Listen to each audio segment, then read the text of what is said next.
जय माता दी ladies and gentleman.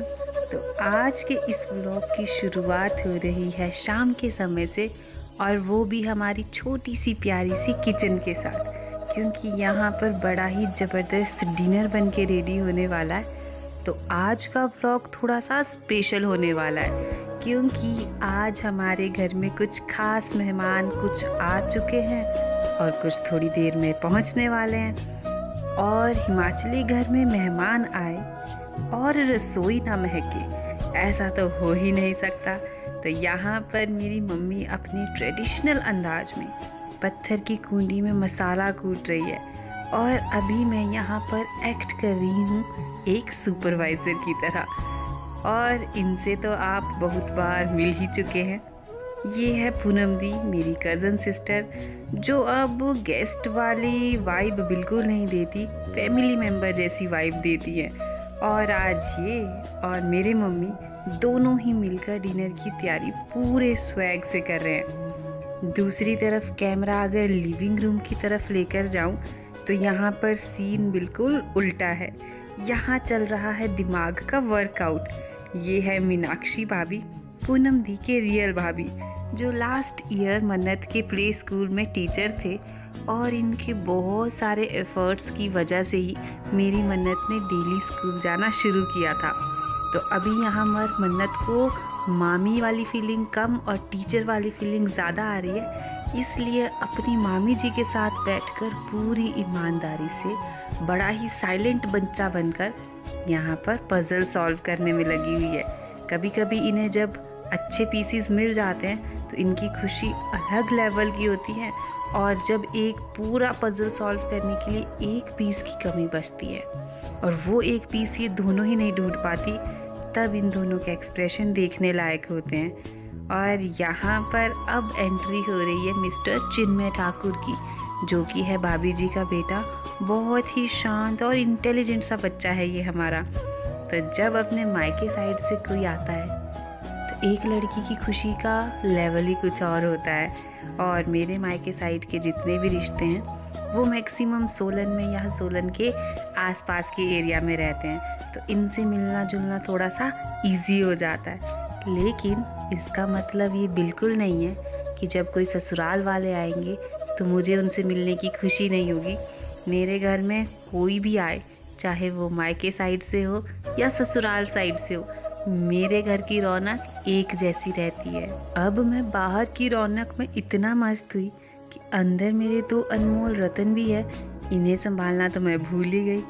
और आज मैंने बच्चों के पापा को पूरी जिम्मेदारी दी है कि मेरी साइड से लोग आए हैं तो मुझे उनके साथ बहुत सारी गपशप करनी है, इसलिए छोटे बेबी को आप संभालोगे, मैं सिर्फ फीड कराने बीच में आती रहूँगी। और यहाँ पर किचन में वापस से एंट्री हो गई है, और किचन में भी बड़ा कलरफुल सा खाना बनकर रेडी हो रहा है। मम्मी ने आज मिक्स वेज ऐसे कट करके रेडी किया है कि समझ ही नहीं आ रहा है कि इसमें कौन कौन सी वेजिटेबल्स मिक्स हैं। तो मम्मी को जो भी फ्रिज में मिला मम्मी ने सब कट कर दिया, और पूनम दीदी ने भी कढ़ाई में डाल दिया उसे पकने के लिए।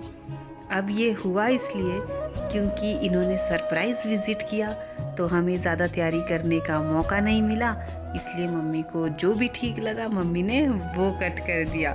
और हो भी क्यों ना, एक लेडी रोज़ रोज़ क्या बनाए, इसी कश्मकश में उसका बहुत सारा समय चला जाता है। फाइनली यहाँ पर हमारे भैया भी आ गए हैं, और अब जाकर जो हमारी गेस्ट लिस्ट के सारे मेंबर थे वो एक साथ इकट्ठा हो गए हैं। तो ये सब मेरी रियल मासी के बच्चे हैं, जो कि बहुत ही ज़्यादा खुश मिजाज और मिलनसार है।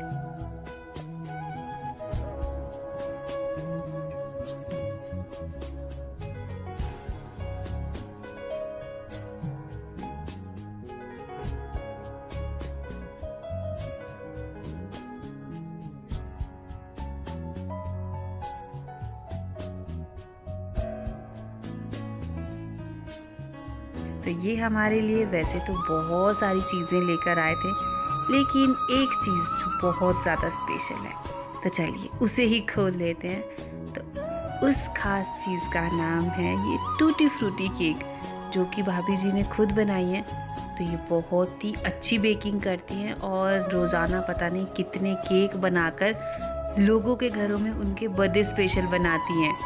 तो चलिए जी, अब इस केक को खाने का मन तो मेरा भी कर रहा है क्योंकि होममेड है, लेकिन इसमें आटे के साथ मिक्स हुआ है थोड़ा सा मैदा। तो चलिए जी, ये भी मेरे पेट तक नहीं पहुंचेगा।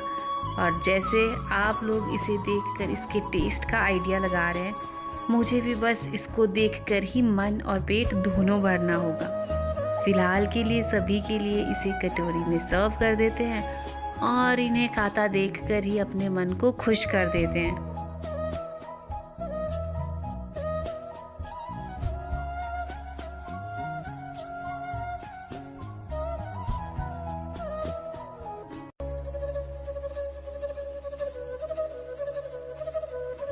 अब ऑलमोस्ट खाने की तैयारियां हो गई है, तो सभी लोग एक साथ बैठ चुके हैं और हमारे यहाँ सभी को ज़ोर ज़ोर से बोलने की इतनी ज़्यादा आदत है कि जब इतने लोग इकट्ठा होते हैं तो हमारी पूरी बिल्डिंग वाइब्रेट हो जाती है और सभी को पता लगता है कि ये ममता का कोना आज वाइब्रेट कर रहा है। तो यहाँ पर हम लोगों ने बहुत सारी गप्पे, कुछ पुराने टाइम की, कुछ फ्रेशली जो चीज़ें हो रही है वो सारी डिस्कस कर ली हैं।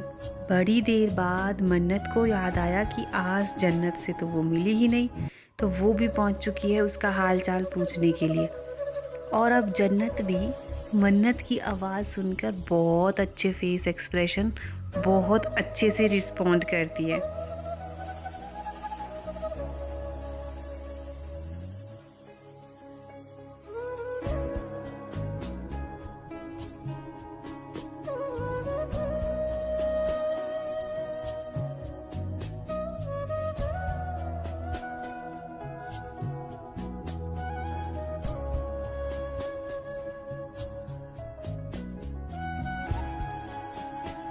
तो बस फाइनली डिनर को अब फाइनल टच देने का समय आ गया है। चपातियाँ गर्मा गर्म बनना रेडी हो गई हैं और दोनों ही भाभी ननद ने कोशिश की है थोड़ी देर के लिए मम्मी को रेस्ट देने की, क्योंकि मम्मी आजकल इतना ज़्यादा बिज़ी होती है, इतना ज़्यादा बिज़ी होती है कि सिर्फ उन्हें रात को सोना ही मिलता है, बाकी पूरा दिन वो कुछ ना कुछ करने में लगी रहती हैं। तो दोनों ने ही बहुत अच्छी कोशिश की कि चलिए थोड़ा सा खाना बनाने में हेल्प कर दी, तो मम्मी का थोड़ा सा बोझ हल्का हो गया। यहाँ पर भाभी जी ने सैलेड की प्लेट भी बहुत अच्छे से रेडी कर दी है। अब सभी को खाना खाने देते हैं और मैं चलती हूँ अंदर रूम में, जहाँ पर मैं अब बच्चा संभालूंगी और सर को भी बाहर आने देते हैं इनसे मिलने के लिए। अब मैं और बेबी यहाँ पर बहुत सारी सीक्रेट बातें करेंगे ताकि बाहर जितने भी लोग हैं वो अच्छे से खाना एंजॉय कर सके। कब इन लोगों के साथ इतने घंटे गुजरे पता ही नहीं चला और अब वो घड़ी आ गई है जब इन्हें जाना है अपने घर वापस और हमें इन्हें कहना है बाय बाय। तो चलिए जी, फाइनली अब इस जो महफिल यहाँ पर जमी थी इसे अब समापन की तरफ लेकर चलते हैं। तो बस ये लोग जा चुके हैं घर और यहाँ पर मैंने अपनी छोटी सी एंजल को भी सुला दिया है। तो कुछ ये था हमारा आज का व्लॉग। अगर आपको मेरे ऐसे व्लॉग्स देखना पसंद है तो फटाफट से व्लॉग को लाइक कर दीजिए। जय माता दी एवरीवन।